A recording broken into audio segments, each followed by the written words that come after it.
We are back. We are. Second filming. Second thing, man. Jesus Christ. These things fly on. I'm not going to try to swear in this one too much.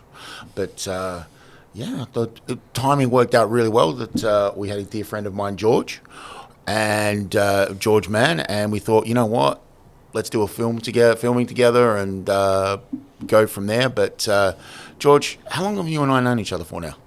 It's been a while. It's been probably 2016. So yeah, seven, 8 years. Man, time flies when you're having fun.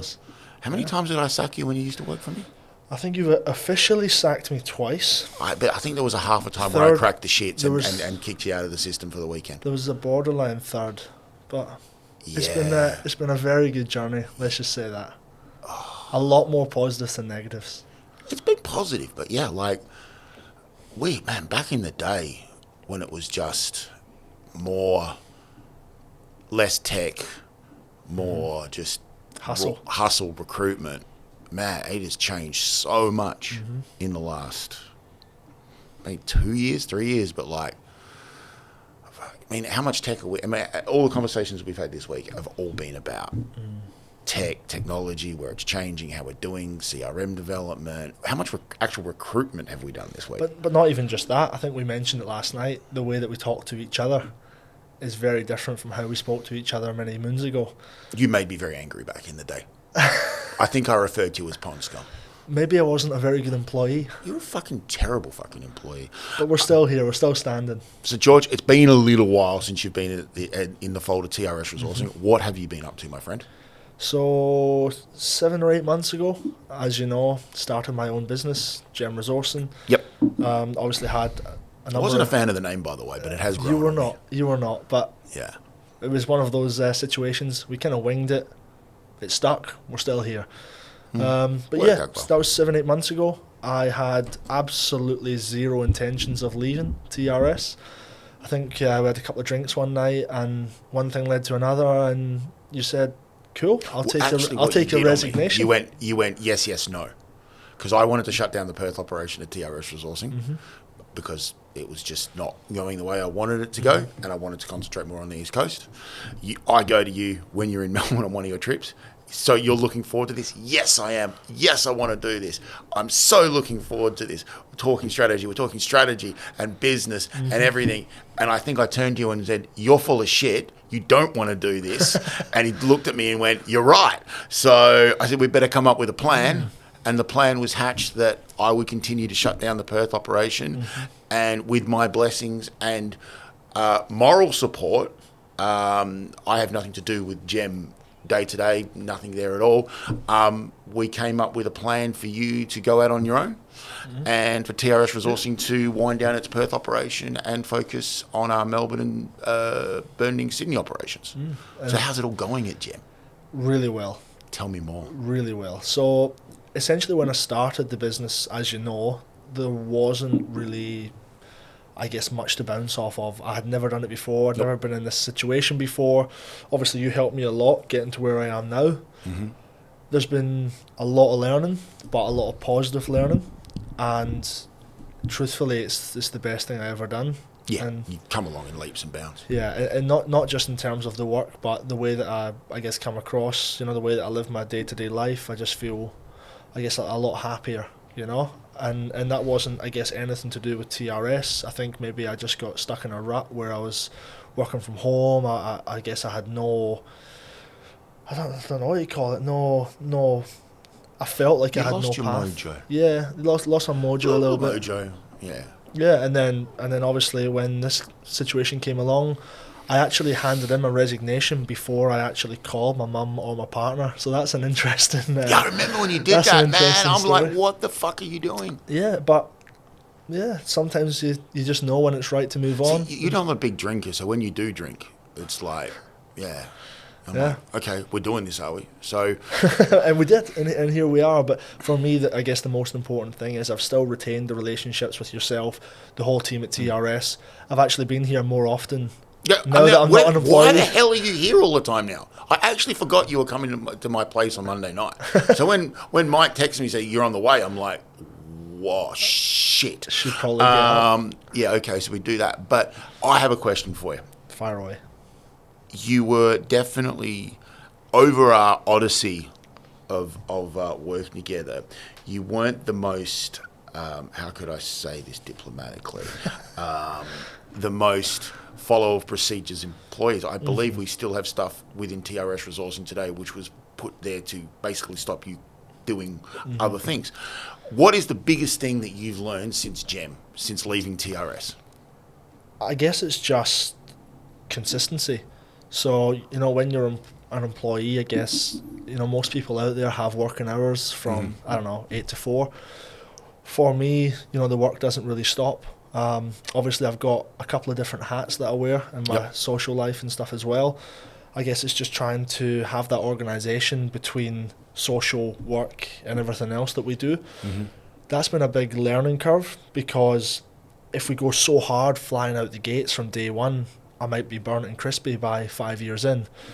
So I guess I'm trying to go hard but also retain everything else that I've got in the background and find a good balance. I feel like I've done that, and that's the one thing I've learned early on. Hard work's easy. Like, as you know, it's just hard work. You just have to work hard and do that. But I guess what you're also trying to say is it's targeting exactly where you're going to get a return, and understanding your margin structures and understanding your cost of finance. And I guess it's also not just working for the sake of working. Correct. Like how many people do you see, they might come and say, yep, I worked 12-hour days today. And it's like, okay, what did you actually do within that 12 hours? And that's super important. So for me, it's like, okay, I've got 4 hours at night before I have to go to the gym or, go and do something. What am I going to achieve in this 4 hours? I guess for people that don't know your story, you call yourself a professional athlete. I'm not sure your diet that I've seen you eat this week would suggest that. But how are you finding running gym and your professional fighting career and also running the football team? How is all that working at the moment? So I think, as you know, when I was an employee at TRS, I didn't particularly do the 8 till 4. Nope. I think you and I had a very similar routine, and I think that was simply because I was trained by you for a long time. So there wasn't that much shift in terms of my day-to-day life. Yep. I think it's just I have got a lot to cram in a short space of time, and it's just managing each individually with the right mindset rather than, as I said earlier, going really, really hard, getting crispy, getting burnt, and I think that's super important, and that's what's allowed me to continue all three. Because as you say, I train 5-6 days a week. I now run a business. I coach a football team. It's rather busy, but your schedule's next level. I was talking to you about it last night. I'm like, what the hell? Like, okay, you're 25, but surely you cannot keep running at this level. I think, as you know, you get out of life what you put in. Yep. And obviously I am very young, so I get to have some extra benefits of youth, which I'm maximising at the moment. I'm very envious, by the way. And one day those benefits won't be there, and I hope by that point I've been able to build some sort of empire, whether it's in the fighting, whether it's in the recruitment, or even whether it's a career in football. I mean, what you've done since I met you when you're 18 to what you are now, we won't list it out, but, your world title belts, you're not stupid with your money. You've got a whole heap of, assets. You've got this. I mean, surely, when you get to where you want to be, which is the next 5 years or 10 years, I know you very well, right? So what's your mid turning 30s plan? Still got Gem, still doing this. What else do you reckon might be happening? I guess I'm a bit cliche where I love the story of having the house, the dog, the partner, the kids. Yep. So although I'm not quite there yet, I would like to, I guess, have that. Yep. Under my wing. I guess on top of that, I want to have the best possible fighting career I can. I presume by 30, I'm probably retired or on my way to retirement. Better be close. And then I guess in the workplace, in the recruitment at GM, I just want a good company with good people, with good staff, with good principles. You know, and if we can do all of that, the money will come in time. Not just for me, but my employees. Well, this is it. It's not about the money. It shouldn't. If you're in recruitment just to make money, I wish you all the best. But we all know that it just ends in complete, pile of rubble. And obviously you mentioned, I've done quite a lot in my short, huge lifespan. But no one's born with it, and it's not to say that I'm better than anyone else, but I'm very fortunate that I had the right principles growing up with my mum, my family. They drilled things into me very young. I then, took a leap of faith, came over to Australia, didn't know anyone. I had one chap that gave me the opportunity through the fighting, came over, winging a prayer, and I think it was my third week of being in Australia, I met you. Yeah. And that for me was a huge turning point because, without you, I certainly wouldn't be where I am now, Thank you for that. But, you've also, a lot of hard work, a lot of arguments between the two of us. It got to, but it debates, not arguments. Heated debates. You can call them heated debates. Other people would refer to it as open fucking trench warfare. But you got to a point with TRS resourcing where you weren't going to learn anything more from me. You weren't going to grow personally anymore. Okay, you were making good money, but you even said it to me. You were getting a bit mundane. So I think when you exited TRS was a perfect pivotal point in your career, because I've seen so many people in your position leave the industry. I've seen a lot of people go to another company and basically try to replicate what they had when they were, working with us. I, as you know, have worked mostly for UK-based company, or one mainly, and I took the best things from the companies I worked for to form TRS.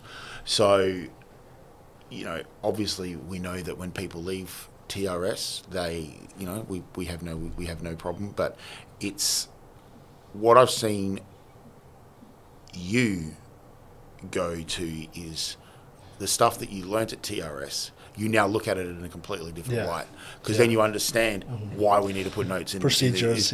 Why we need, George. Why do we have? That's a really good question, George, because the office will be listening to this. Why do we need procedures in recruitment, my friend? I guess in our job we're responsible for not just ourselves, not just our colleagues, but we are actually responsible for putting people into a workplace. I think that responsibility is big, it's huge, because any injuries or any problems, any dramas, it doesn't just reflect on the company or the customer or the client, it reflects on us as people. Absolutely. And I think that is vital in us doing our job well. I think we have to seriously appreciate these things in order to succeed, because if we don't think about the health, the safety, if we don't consider that in such a serious light, things might go pear-shaped. Obviously when we came up with this plan for you to exit TRS, and we were at, I forget the bar's name, but we're at a Hyatt somewhere. Anyway, we're having a chat. The one thing I said, we put it all aside and parked the recruitment. I spoke to you about employment liability, industrial manslaughter, the difference between working in a recruitment business, owning a recruitment business. Were you wanting to do that? I know you want the fame and the fortune. Well, you've already got that. But you wanted more. And we spoke about that for what? Hour and a half, really to understand that at the end of the day, I think this is a good, I think for me, being in the game 22-ish years, and I've worked with a lot of recruiters, I've trained a lot of recruiters, I could see that you were done with the path with us. So obviously we go back a long way. So, you got certain stuff that, other people around me probably wouldn't have understood. So, I always, it's about you going to the next level. But what I've seen with you to go to Gem is this whole, you love the game again, you love recruitment again. I can see you're really starting to put strides. But at the other side as well, you also understand that if this fucks up, it's going to fuck up in a big way because 100%. it's a contractor book, and employment liability and looking after staff and making sure super gets paid on time is something that a lot of recruiters, when they go out on their own, don't understand. But where do you want to see Gem grow in the next 2 years? So I guess I've been almost a one-man band for a little while. Yep. Even when I was at TRS, although I had the support from all you guys in the eastern states, there was still a long period of time that I was, I guess, on my own. Correct. So where I would like to see Gem next 12 months would be making one person into two, two people into three. And we've already done that by bringing on Alicia. Yep. Alicia's someone you know very well as well. I do know Alicia and it's been great, working alongside her, having the same goal, having the same objective. It's been great for me personally. Yep. And now that we are a team of two, I'm quite eager to make that three. I think, we're talking about industrial manslaughter, we're talking about, all these procedures, but I think what is so important with TRS that maybe some other companies don't have is the stability. Correct. Right? So Gem resourcing stability is key. For us to succeed, we need it. And I don't just mean in terms of procedures, I mean in terms of staff, happiness, enjoyment. And that's something that I really took away from TRS, because if you look at the team that you and I had back in 2016, it's the same team as now. There's a few changes. Unfortunately, not everyone knows my story pretty well, but some people did not come across from the old firm. But majority, the stability, Claire, yourself, myself, like Rachel, we had quite a good team back then, but that team is still with us today. Plus, you've had, I guess, extra additions come in. The stability at TRS has been great, and that's something that I hope I can bring into Gem in due course. I couldn't agree with you more. By the way, shout out to Hannah if she's listening to this. Hannah used to work with me back in the day with the old firm. She's doing well now, Hannah. She's doing very well. But I think your way that you've approached this, a lot of people, I probably thought this wasn't going to work. A lot of people thought when I moved to Melbourne that wasn't going to work. But I see you really taking Gem to the next level. Question I have for you, how you going with balance? I know you... Really good, actually. Yep. I mean, I should probably sleep a bit more, but really good. You're a big boy. You can work it out yourself. 100%. But you want to watch movies till fucking 3 o'clock in the morning, that's your problem. And I couldn't complain. I really can't complain. The balance that I've got, even though I am extremely busy all the time, I enjoy it. Yeah. Like I've got the work, that's my work. I've got the football, that also feels like work, but the enjoyment that I get out of it is next level. Yep. Obviously the fighting, once again, it's almost another job. But when you train, when you fight, when you do these things, for me, the enjoyment's like making 20 placements. So although I have a lot of hard work in all three roles that I do, I also get a lot of enjoyment, a lot of rest, a lot of happiness, and maybe that's what keeps me going. Yeah, I couldn't agree more. It's good to see you this happy. So I guess returning the question on you, Ooh. Where do you want to see TRS in the next 12 months? 12 months, I want another 3 recruiters. One of them's probably going to be one that's already been in recruitment for a couple of years. Another 2 trainees. I'm starting the 2024 traineeship program now. But you know me, I don't particularly like bringing on new staff in Jan and Feb. Feb's my birthday. January we lose half the month to it. It's not fair on someone who's never been in recruitment before just to throw them in and go, you'll be fine. So yeah, we're doing that. I'm also moving the company into ESG, energy transition. We've got, Campbell's doing some really amazing stuff in the freight forwarding space, customs brokerage space. So the whole 3PL stuff is starting to really take off. We've obviously got a strong trades division. So, Anthony and Laura are going to be there. So really, this year is back about growth. Last year was about making sure we were going in the right direction. So that was... shutting down our WA operation, that was opening up our Sydney operation, me also working out what sort of director I wanted to be running TRS. And how has that changed over time? We've only got half an hour yet. The biggest thing for me is as the company grows, it's also about letting go of certain things and letting go of clients and letting go of the control I once had. As you know, when Rachel was started off as my CFO, she came to me and said, I want this, this and this, and it wasn't money. It was control over the bank accounts. It was this, it was this, it was this, it was this, it was this. Then that was non-negotiable. So this year, it's, for me, becoming more of training of new staff, making sure the current staff have got what they need. And I'm not just talking computer or phones or database, but making sure they've mentally got what they need. I'm going to start working with a personal branding expert called Mel Yu, and she's going to start working with a recruitment team. And, I'm really looking forward to that. And really just starting to look at TRS as more of its own brand.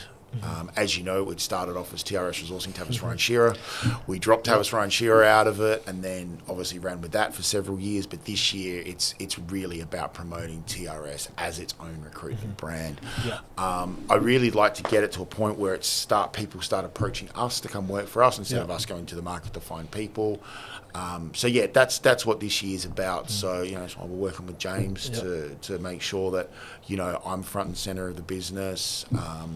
I'm doing a couple of things, car rallies this year, which will also promote TRS. And do you think that's good for your balance? Yeah, absolutely. Because as you know, I can work a few hours in the company. You can, yeah. And it's more about the brand TRS Resourcing this year. And I think you and I have obviously seen, over the years, you and I started in an office on the bottom floor of Little Collins Street. Northridge. Northridge, Perth, going way back. That office is still there. Yeah. I actually drove by it the other day. And but even moving on from that, we then worked in Little Collins Street. We had a little box office. So TRS has come so far over the years, right? How far can you take it? We can take it pretty big. The vision for the company has always been 20 recruiters. 10 to 15 in Melbourne, 5 in Sydney. But when I was working for, resourcing group, technical resourcing, community resourcing, my mentor Nathan back in the day, I saw him take that to, with Scott and Si and Chris, the four of them took that company to, I think it was 60 recruiters, 2 offices, all that. And the scale is unlimited, uncapped. I just want to promote good recruitment practices. Good client relationships, good candidate relationships, good recruiter-client candidate relationships. I have no fucking time for toxic work cultures, none at all. And there was I fight so hard to make sure that anyone that we bring into the business matches the TRS culture of. So I guess a good question to ask you for those listening that maybe do want to work for TRS in future, both your trainees and future recruiters, what do you look for before bringing them on? A drive to do things differently, a drive to succeed. I always as you know, I'm not a fan of cover letters. if you're applying for a job at TRS as a recruiter, please don't worry about your cover letter. I'm not going to read it. How important is the social branding? Oh, social branding is everything. Of the individual. Is everything. Like with, as you know, I prefer promoting the recruiters within the company. Mm-hmm. I never promote the company on top of the recruiter, with the exception of myself. I won't promote myself over TRS. TRS is always more important 100%. than my personal brand. But when it comes to the recruiters, I'm always promoting their personal brand within TRS Resourcing. Give them the infrastructure, give them the thing, give them not just the tools to do their job, but give them the branding to promote them across all social channels.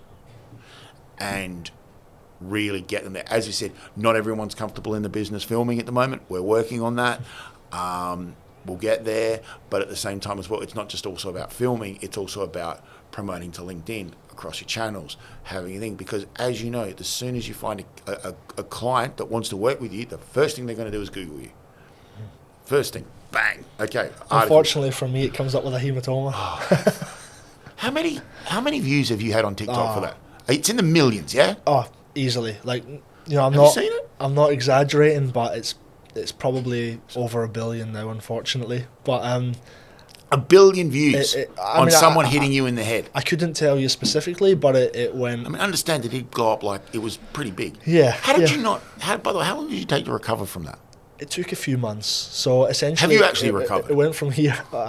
We're still yet to establish that, but essentially went from here down my neck, and I get questioned every week from people all over the world saying, "Hey, what happened?" Asking me how was the recovery. You won that fight though, didn't you? I actually lost. So that was. That's the fight you lost. So that was my first loss in quite a long time.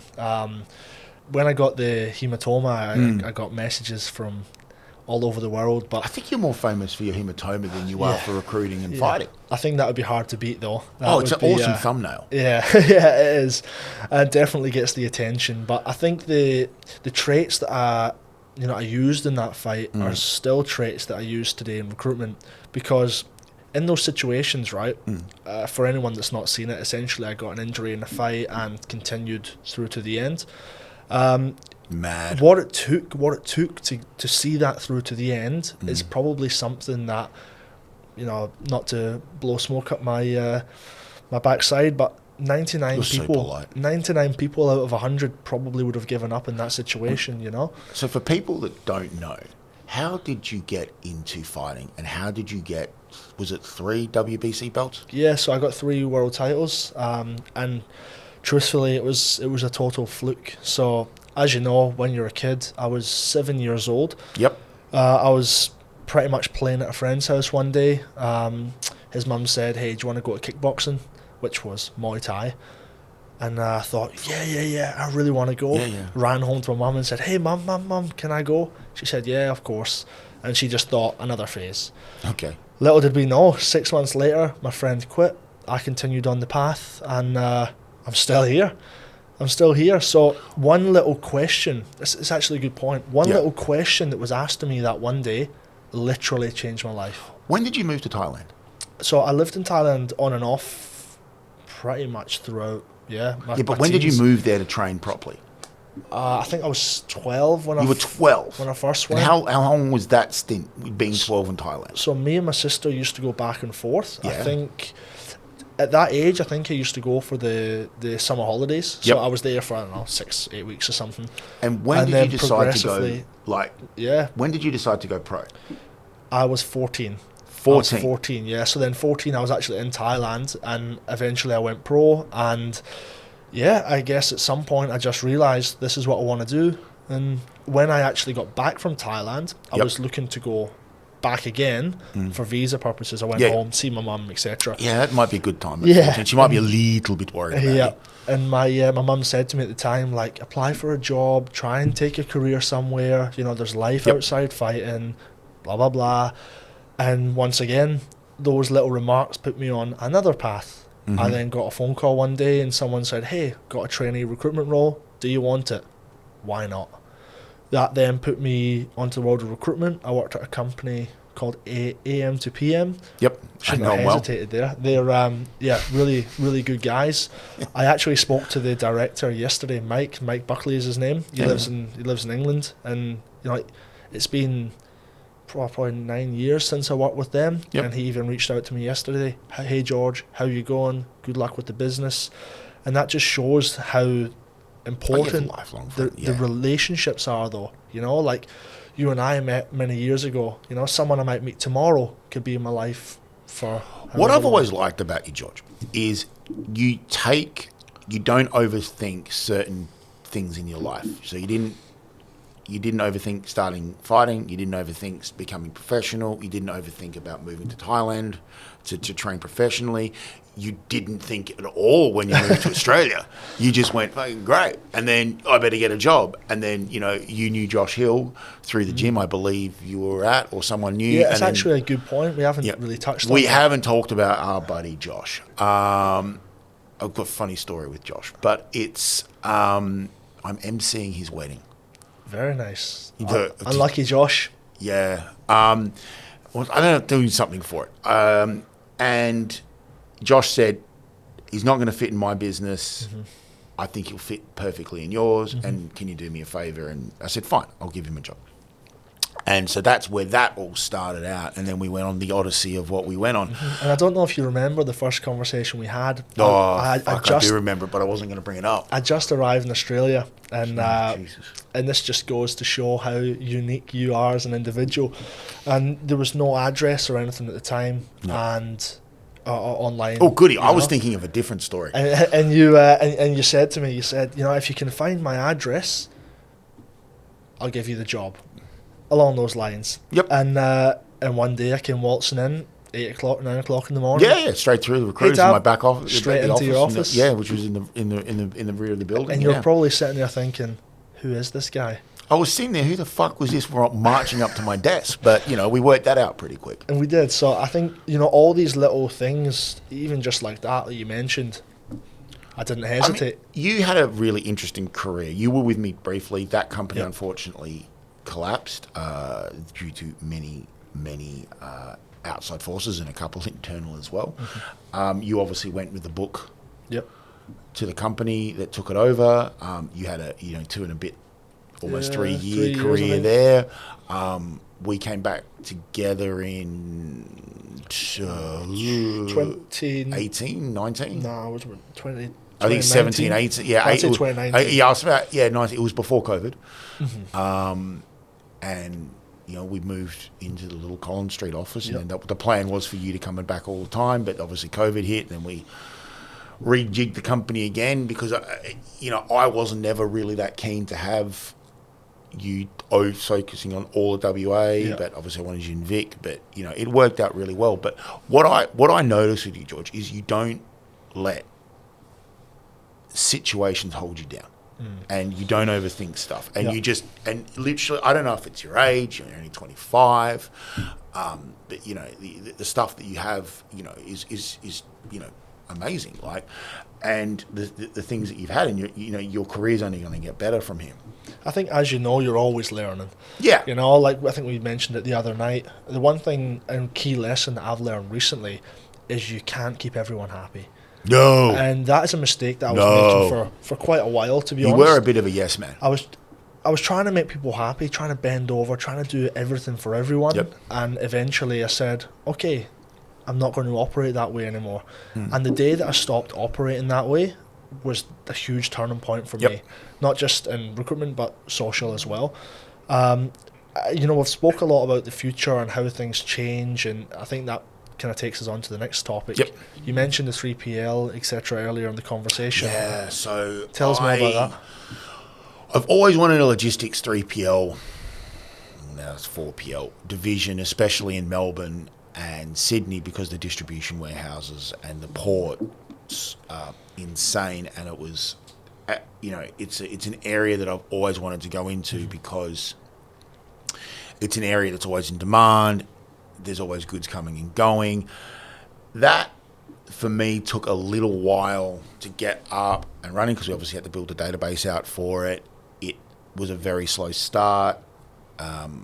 Campbell that was on it you know, we were learning together on that. You know, it was his first recruitment gig, but you know, it's really come together to a point now where, you know, I can start splitting it out. I can start give Campbell more responsibility. And he's come on leaps and bounds. Oh my, yeah, hasn't he? Bounds, yeah. Hasn't he? Jesus Christ, Campbell, if you're listening to this, mate, you're doing a good job.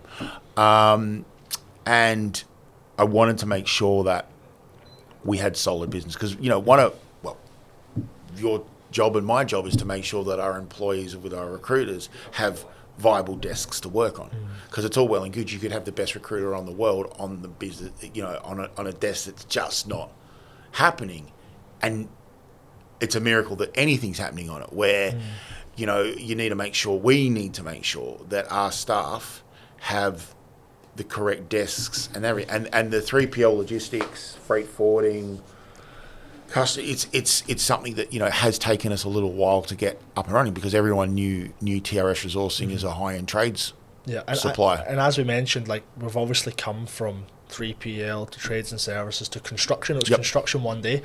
How do you establish... Yes, we can talk about construction if you want. To my friends in construction that are listening to this, I love you all. It's just, after 15 years, I'd had enough of the industry. So how do you establish the person, your recruiter, trainee recruiter, to the market that you feel they'd be best suited in? Good question.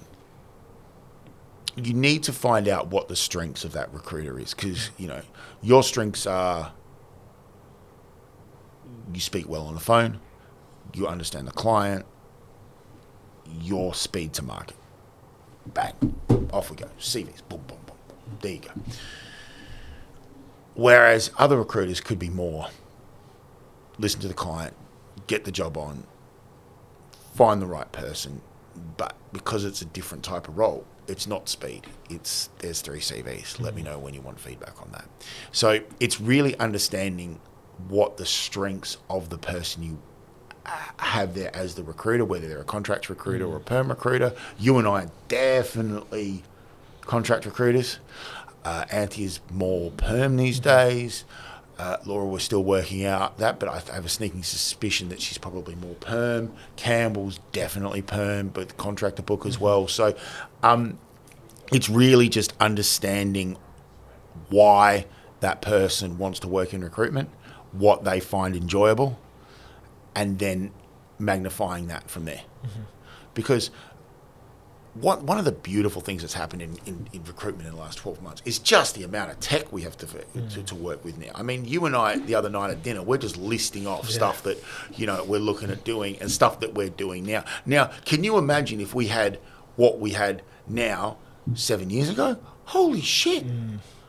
I mean... And you know what? It makes you rethink all the late nights, everything that we were doing back then. Why did we do it? Why did we do that? Because now we can do that in less than an hour. Like, and you know what? The tech's probably been available for some time before we even got onto it. Correct, you know? but it's also shoehorning it, finding stuff that works well. As you know, I'm a massive believer in CRMs. I don't understand recruitment companies that work off Excel spreadsheets. That is the biggest cardinal sin of them all. Excel spreadsheet should be nowhere near the shop floor. Nowhere near the shop floor. It you know, ban it. Like, as you know, with trainees, I ban them from using post-it notes because it all has to go into notes into the system. You have to remember that one for your own trainees. I actually forgot that one, but I remember one day I did pull out post-it notes and you slammed them on my desk and I think I tore them up and chucked them in the bin, didn't I? Yeah. I did something like that. I think you went to the toilet or something, you'd come back and there was just confetti on your desk or something. Or I do that to Amy. I've done it to someone where I've just gone... And you go, I needed all that for client notes. I'm like, well, here's a computer with a keyboard and a CRM, and not to sound that, but like, yeah, that's where the tech is where it's going to. I mean, the tech's obviously, you know, crucial. I think everyone's kind of learned that now just from our conversation, right? But how important is it to have that technology backed up? Having a second file somewhere that you can relate to at any time. Massively, because how many times have we broken an iPhone? And how many? And over the years, right?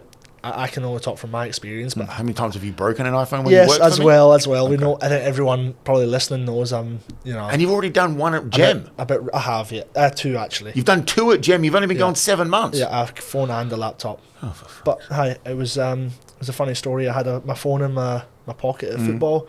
Football, got hit off the phone, front and back, smashed. Accidents happen, you know. But yeah, as I was just saying there, like with the technology, as good as it is, it sometimes can be unreliable in terms of breaking, you know, software updates, etc. How did you have a second storage 10 years ago, and how does that compare to now? 10 years ago, we were probably just backing up to externals, but I mean, cloud's come along a long way. It's trusted now.